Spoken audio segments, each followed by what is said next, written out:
స్వామి వివేకానంద గారి 162వ జయంతి సందర్భంగా ఇక్కడ ఈ ఉత్సవాలు నిర్వహించడం జరుగుతున్నది. స్వామి వివేకానంద ఆయన యొక్క స్ఫూర్తిని ఆయన మనకు అందించిన ఆశయాలను కానీ, లేకపోతే ఆయన మన అమెరికా పోయి 1891 ఆడ ప్రపంచ మతాలకు సంబంధించిన లింగ మతాలకు సంబంధించిన సభలు జరగడం జరిగింది.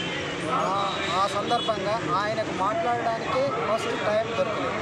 కానీ ఆయన కొంత టైమే ఇచ్చి ఒక 5 నిమిషాలు 10 నిమిషాలు మాత్రమే మీరు మాట్లాడాలని ఆయనకు అవకాశం ఇచ్చినప్పటికీ ఆయన ప్రప్రథమంగా దేంతో స్టార్ట్ చేసిందంటే ఆయన American brothers of sisters of America అనే ఫస్ట్ వర్డ్ యూజ్ చేసింది.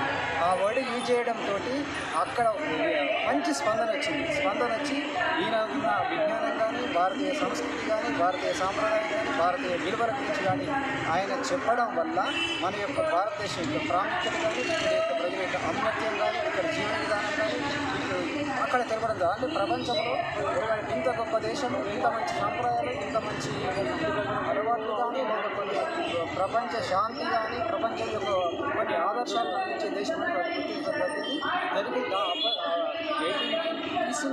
భారతదేశం యొక్క ఔన్నత్యాన్ని కానీ, గొప్పతనాన్ని కానీ అమెరికా వాళ్ళు గుర్తించారు. అమెరికా వాళ్ళే కాదు, వివిధ దేశాలకు సంబంధించిన యొక్క మత ప్రవర్తనలు అడిగొచ్చారు. వచ్చినప్పటికీ భారతదేశం యొక్క గొప్పతనాన్ని గుర్తించడం జరిగింది.